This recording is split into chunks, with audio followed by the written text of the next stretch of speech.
साक्षी को कुछ समझ नहीं आ रहा था। सब पागलों की तरह घूर कर गूंज को देख रहे थे। वैभव से बर्दाश्त नहीं हुआ। उसने गूंज की ओर देखकर कहा, हो कौन तुम? और ये कैसा माया जाल था?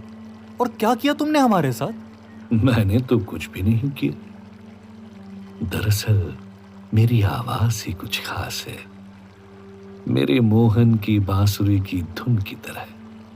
बांसुरी जो बजती थी तो गोपियां कहीं खो सी जाती थी। बिल्कुल वैसे ही मैं ऐसी कहानी सुनाता हूं तो लोग उस कहानी को अनुभव करने लगते हैं। तुम्हारे साथ भी बस उतना ही हो रहा था। अब चलो, तुम्हें डिबेट करनी थी ना। मैंने महसूस किया कि जब मैं कहानी सुना रहा था तब तुम तीनों के दिमाग में हजारों सवाल चल रहे थे, पर कहानी में इतने खोए हुए थे कि पूछने का ध्यान ही नहीं रहा। और पूछने से मैंने मना भी तो किया था। बस यही सोचकर मैंने अपनी कहानी को बीच में ही रोक दिया। अब हम कर्ण की जिंदगी पर चर्चा कर सकते हैं, तो पूछो, क्या पूछना चाहते हो? वैभव, निवान और साक्षी ने एक दूसरे की तरफ देखा, लेकिन शायद वो तीनों इस वक्त भी गूंज की आवाज की दुनिया में खो से गए थे। उस वक्त क्या हुआ क्या नहीं हुआ, इससे ज्यादा कर्ण पर सवाल जवाब करना उनके लिए जरूरी था। बंदूक की गोली की तरह तेज रफ्तार के साथ वैभव ने अपना सवाल गूंज की ओर दागा। अब देखो, इसमें कर्ण की कोई गलती नहीं थी। तुमने जो दो कहानियां सुनाई उससे मैं तुम्हारा मतलब समझ पा रहा हूं कि कर्ण ने द्रौपदी का चीरहरण खुद नहीं किया, लेकिन आइडिया उसी का था। उसने द्रौपदी को भरी सभा में अपशब्द कहे, पर द्रौपदी ने भी तो अपने राज्य में कर्ण का अपमान किया था, सूत पुत्र कहकर। अब महाभारत काल हो या आज की दुनिया, अपमान का बदला तो सब लेना ही चाहते हैं। रुको वैभव, आराम से। अच्छा साक्षी, तुम पहले बताओ, क्या कर्ण ने जो किया वो सही था? साक्षी कुछ सोचती रही तो गूंज ने दोबारा कहा, तुम सब आज फेमिनिज्म की बातें करते हो ना, तो अगर द्रौपदी ने कह दिया कि वो सूत पुत्र से विवाह नहीं करना चाहती तो इसमें गलत क्या था? स्वयंवर का तो मतलब ही होता है अपना वर स्वयं चुनना, यानी खुद चुनना। पर यहां पर अपना वर चुनने वाली बात नहीं थी। यहां पर तो एक कंपटीशन था, प्रतियोगिता थी। फिर द्रौपदी किसी एक को इस कंपटीशन में भाग लेने से मना कैसे कर सकती थी? वैभव, तुम्हारी जानकारी के लिए बता दूं कि प्राचीन युग में हमारे यहाँ स्वयंवर दो तरह से होते थे। एक तो जब कन्या को पूरे राज्यसभा में छूट दी जाती थी कि वो अपना वर खुद चुने और उसके गले में वरमाला डाल दे, तब भी कोई उसकी पसंद पर उंगली नहीं उठाता था। और दूसरा, जब कोई प्रतियोगिता रखी जाती थी, जैसे सीता के स्वयंवर में धनुष में प्रत्यंचा चढ़ाने, द्रौपदी के स्वयंवर में लक्ष्य भेदना, और कन्या को वो प्रतियोगिता भी पूरे मन से स्वीकार होती थी। लेकिन उसी प्रतियोगिता में कौन हिस्सा लेगा और कौन नहीं लेगा, इसे तय करने का हक कन्या और उसके माता पिता को ही होता था। इसलिए द्रौपदी का ये कहना कि वो एक सूत पुत्र से विवाह नहीं करना चाहती, वो कर्ण को प्रतियोगिता में हिस्सा लेते नहीं देख सकती, ये उसका हक था। पर गूंज, माना द्रौपदी की मर्जी जरूर थी, लेकिन पूरी सभा में सूत पुत्र कहकर उसका अपमान करना भी तो गलत था ना। कर्ण की भावना को ठेस पहुंची। बचपन से लोग उसे सूत पुत्र कहकर उसकी हर काबिलियत को दबाते आ रहे थे, और यही द्रौपदी ने भी किया। बस यही तकलीफ उसके मन में रह गई होगी और उसने द्रौपदी से इसी का बदला ले लिया। हाँ, माना गलत किया, लेकिन उसके साथ भी तो गलत हुआ था ना। अच्छा, तुम तीनों मिलकर राही मासूम रजा को बचाना चाहते हो? अब ये कौन है भाई? अरे, जो महाभारत तुमने सुनी उसके लेखक। मतलब? गूगल मेरे बच्चे, गूगल। जब आज के सवाल समझ ना आए तो गूगल कर सकते हैं, और तब के सवालों के लिए मैं तो बैठा ही हूं। वैभव ने मुंह बनाते हुए गूगल पर राही मासूम रजा टाइप किया और उनके सामने उनकी हिस्ट्री खुल गई। B.R. चोपड़ा की महाभारत, जिसे टीवी पर हम सब बड़े गौर से देख चुके हैं। राही मासूम रजा उसके एक लेखक थे।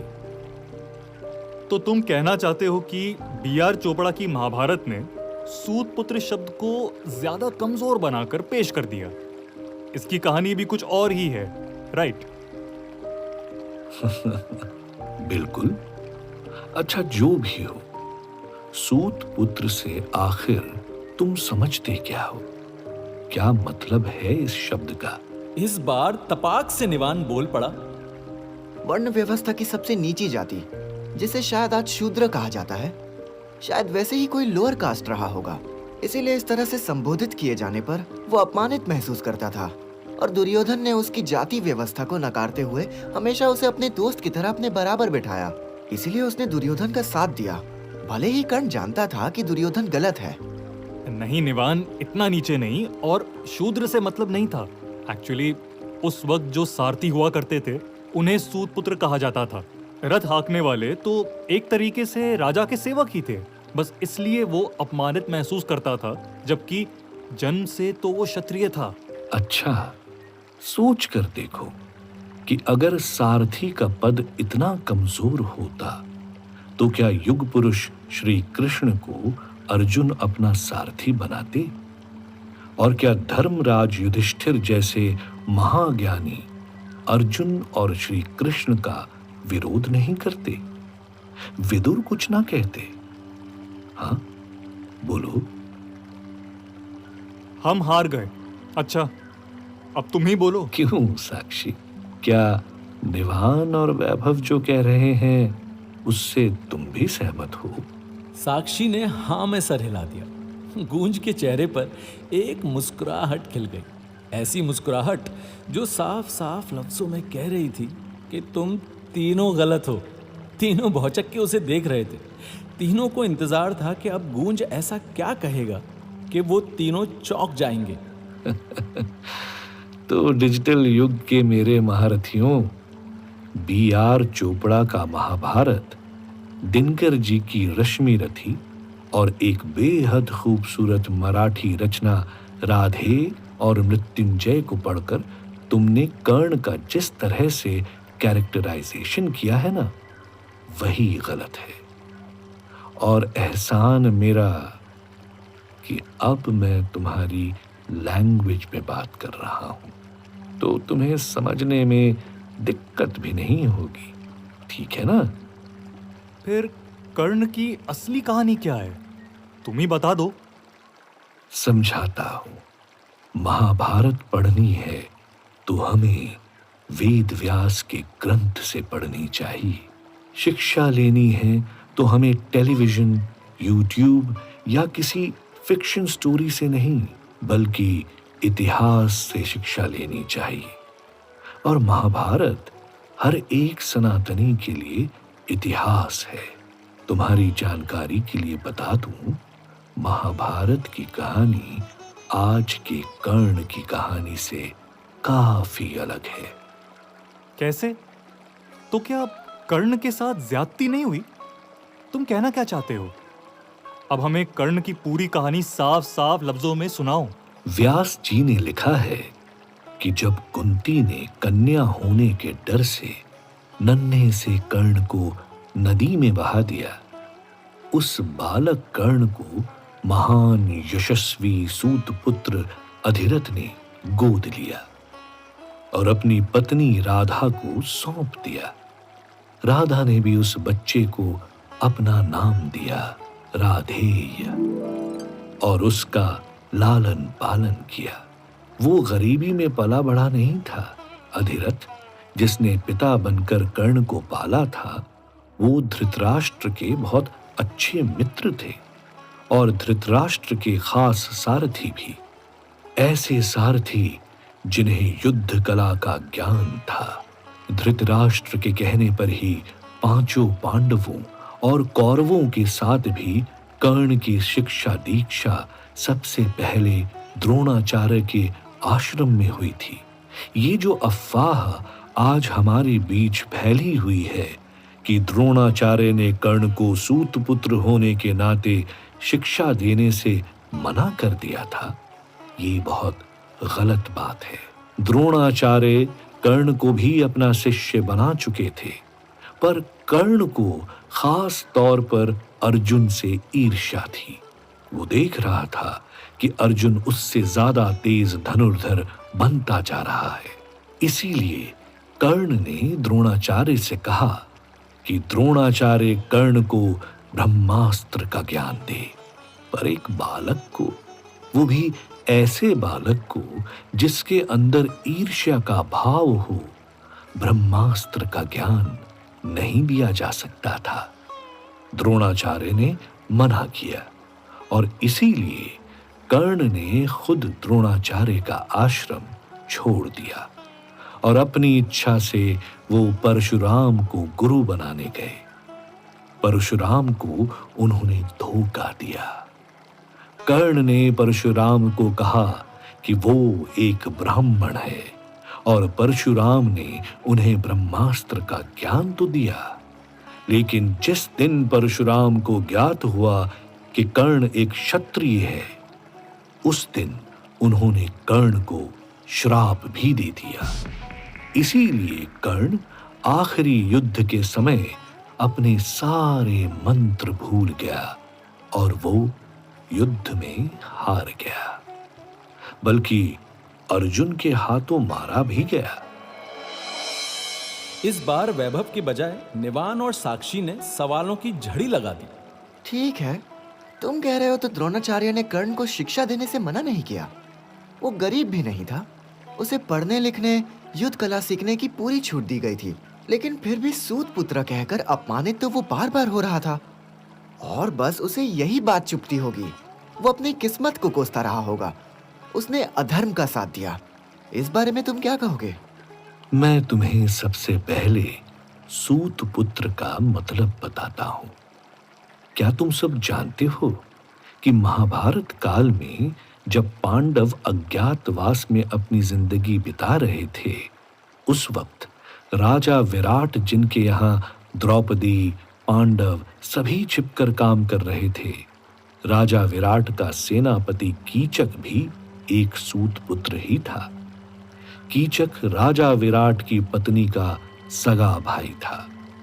राजा विराट की पत्नी सुदर्शना भी एक सूत पुत्री थी और विराट और सुदर्शन की बेटी उत्तरा, यानी सूतों की बेटी उत्तरा से अभिमन्यु की शादी हुई थी। इसके अलावा भी ऋषि उग्रसवा, जो महाभारत के एक कथावाचक थे, सब झुककर जिनके पैर छूते थे, वो भी एक सूत पुत्र ही थे। क्या वाकई? तुम कहना क्या चाहते हो? यही कि सूत एक छोटी जाति नहीं थी, एक मिक्स जाति थी। ब्राह्मण स्त्री और क्षत्रिय पुरुष के मेल से जो बच्चे पैदा हुए और जो जाति आगे निकलती थी, उसे ही सूत जाति कहा जाता है। सूत का आज के शूद्र वर्ण से कोई मतलब नहीं है। सूत युद्ध सीखते थे, सेनापति होते थे, वेद पाठ करते थे, बल्कि राजा भी हुआ करते थे। उत्तरा की कहानी तो मैंने तुम्हें समझाई ही है। इसलिए ये कहना कि सूत पुत्र कहकर अपमानित होने के कारण कर्ण ने पांडवों का साथ न देकर अधर्म का साथ दिया, ये गलत है। या बचपन से उसने गरीबी और सिर्फ भेदभाव देखा, ये भी गलत है। अर्जुन से हमेशा से कर्ण को ईर्ष्या थी, इसीलिए उसने दुर्योधन का साथ दिया था। तुम सबको जानकर हैरानी होगी, लेकिन पांडवों के साथ युद्ध की चाह दुर्योधन से ज्यादा कर्ण को थी। क्या वाकई द्रौपदी की गलती थी या कर्ण की कोई और सच्चाई थी? क्या था सूत पुत्र का असली मतलब? इन सवालों के जवाब आपको आगे मिलेंगे।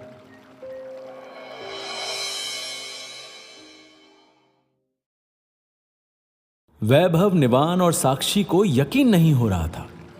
आगे और भी कई सवाल थे जो वो गूंज के सामने रखने वाले थे, जो बेहद दिलचस्प थे।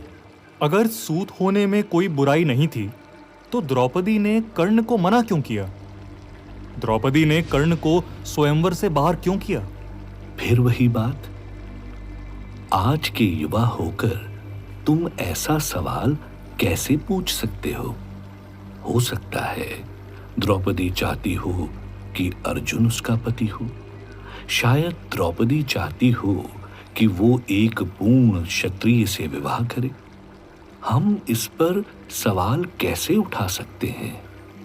और अगर किसी लड़की ने किसी को अपने स्वयंवर से बाहर कर दिया, उससे शादी ना करने की इच्छा प्रकट की, तो क्या आज की डेट में कोई लड़का उस लड़की को इस तरह से अपमानित करेगा? ये तो गलत बात है ना? ठीक है, मैं तुम्हारी बात से सहमत हूँ, लेकिन कर्ण को उसकी माँ कुंती ने पानी में बहा दिया था, और जब उसे ये बात पता चली तब हमेशा उसे लगता होगा ना कि वो छोड़ा हुआ है, उसकी माँ ने उसका त्याग कर दिया है। अगर उसे छोड़ा ना जाता तो वो एक पूर्ण क्षत्रिय होता और कभी उसे ज़रा भी तिरस्कार महसूस नहीं करना पड़ता। इसीलिए शायद उसके मन में तकलीफ रह गई होगी। हाँ साक्षी, ये बात तुम्हारी जायज है। कुंती ने खेल खेल में मंत्र का आवाहन किया और सूर्यदेव प्रकट हुए। सूर्यदेव और कुंती का समागम हुआ, जिससे कर्ण का जन्म हुआ। कुंती को लगा कि वो एक कन्या है और समाज उसे एक्सेप्ट नहीं करेगा, इसीलिए उन्होंने ना चाहते हुए भी अपने बच्चे को पानी में बहा दिया। और देखा जाए तो तुम सबकी बात बिल्कुल सही है। अपने असली माता पिता से दूर होना किसी को अच्छा नहीं लगता।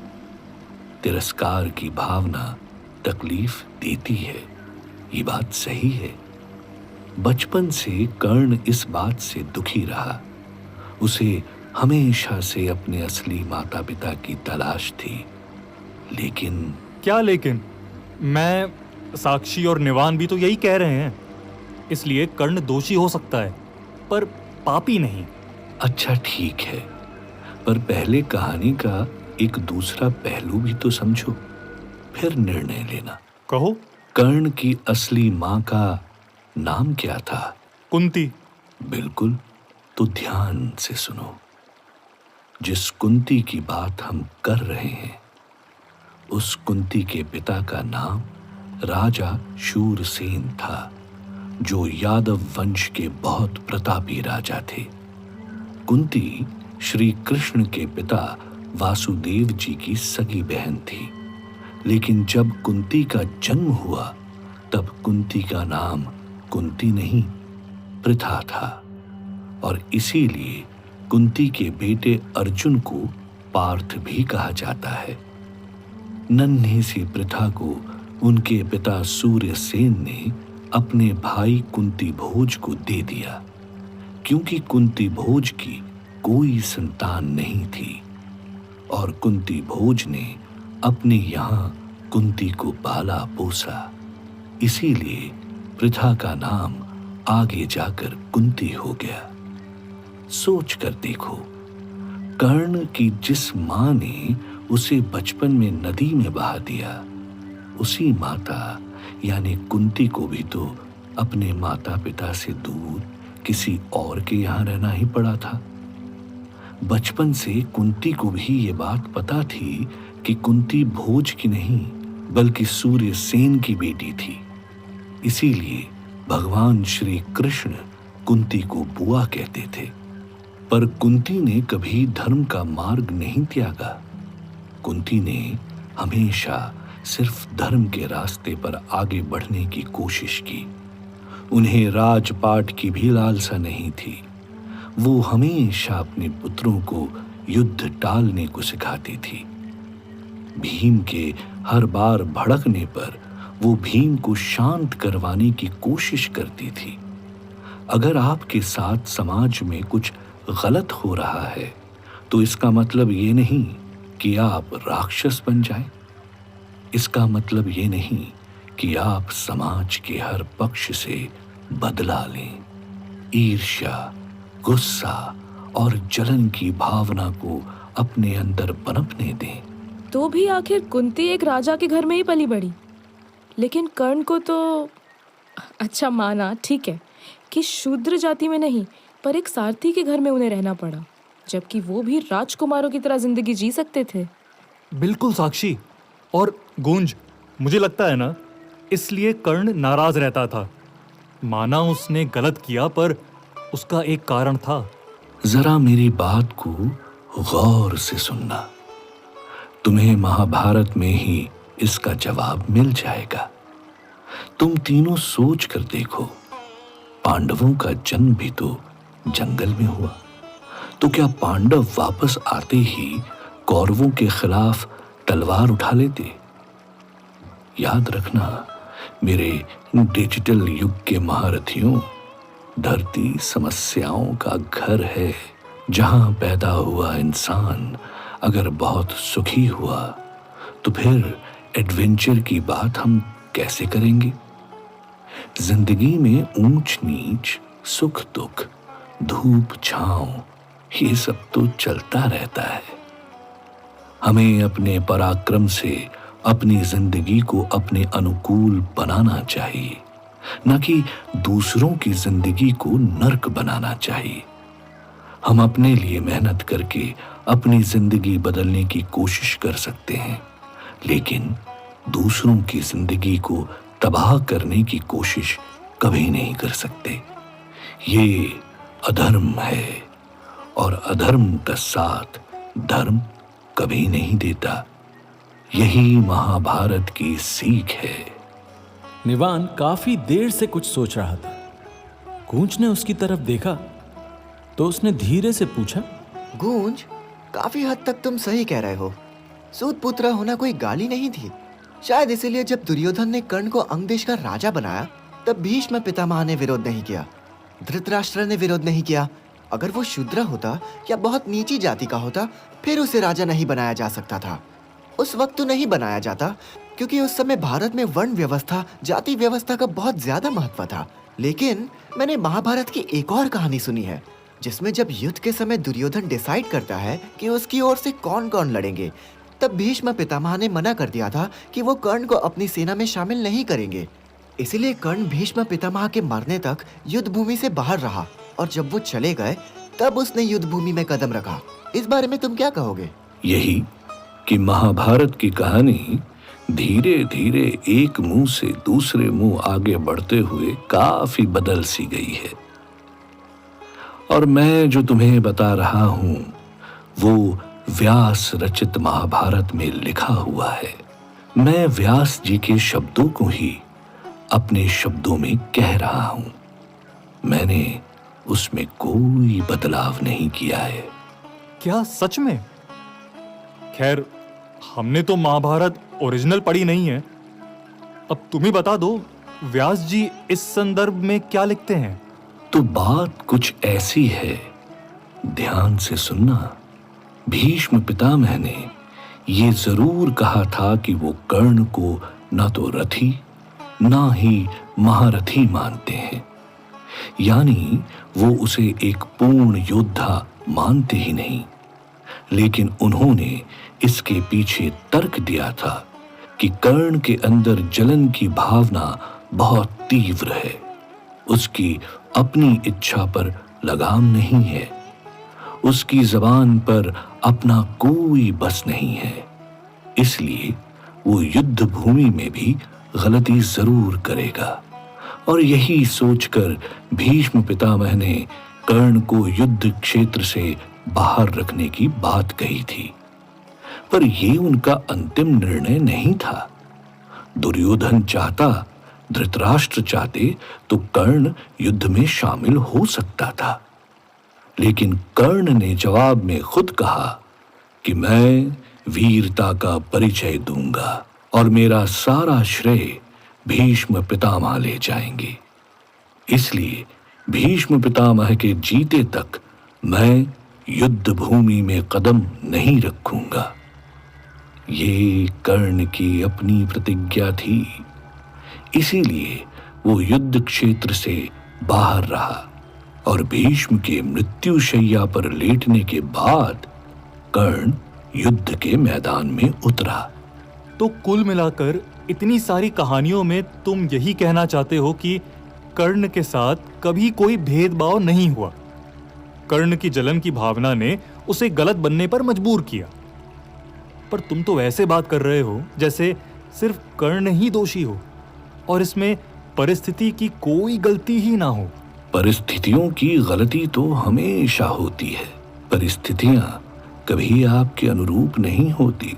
तुम्हें क्या अपनी लाइफ के सारे सिचुएशन तुम्हारे अनुकूल लगते हैं? पर अगर लाइफ तुम्हारे साथ इनजस्टिस कर रही है तो इसमें तुम्हारे पिछले जन्मों के कर्मों का फल है। तुम लाइफ की इनजस्टिस को दूसरों के ऊपर थोपकर दूसरों के साथ गलत नहीं कर सकते। पर ये तो मानोगे ना कि कर्ण एक बहुत बड़ा योद्धा था। अगर उसका कवच कुंडल ना लिया गया होता तो उसे मारना नामुमकिन था। अगर उसे और ज्यादा मौका दिया जाता तो वो अर्जुन को भी हरा देता। द्रौपदी ने उसे साबित करने का मौका ही नहीं दिया। उसकी खुद की जलन ने उसे खुद को साबित करने का मौका नहीं दिया। लेकिन अगर मौका मिलता तो वो जीत जाता। ये तो मानोगे ना? फिर भीष्म पितामह ने उसे महारथी क्यों नहीं कहा? व्यास रचित महाभारत खोलकर देखा जाए तो गंधर्व युद्ध, विराट युद्ध में कर्ण की हार हुई थी। वो अर्जुन के सामने टिक नहीं पाया था और आखिरी युद्ध यानी कुरुक्षेत्र के युद्ध में भी उसकी हार ही हुई थी। रही बात कवच कुंडल की, तो कवच कुंडल इंद्र ने षड्यंत्र करके हासिल किया था, ये मैं भी मानता हूं। लेकिन उसके बदले उसे इंद्रास्त्र भी तो मिला था। वैसे कर्ण की कहानी बहुत बड़ी है। हम चाहे तो 1 साल बैठकर कर्ण के व्यक्तित्व और कर्ण की कहानियों पर चर्चा कर सकते हैं, क्योंकि महाभारत का ये पात्र छोटा नहीं है, पर उसमें बहुत समय लगेगा। बोलो, अगर तुम सब आगे कर्ण पर ही चर्चा चाहते हो तो वही सही। नहीं, हमारे पास भी समय कम है। हमें भी मथुरा से वापस जाना है। तुम अब हमें शकुनी के बारे में समझाओ। हम भी तो देखें शकुनी से हम क्या सीख सकते हैं, और तुम शकुनी की कहानी हमारे सामने कैसे रखते हो। शकुनी से भी तुम बहुत कुछ सीख सकते हो और शकुनी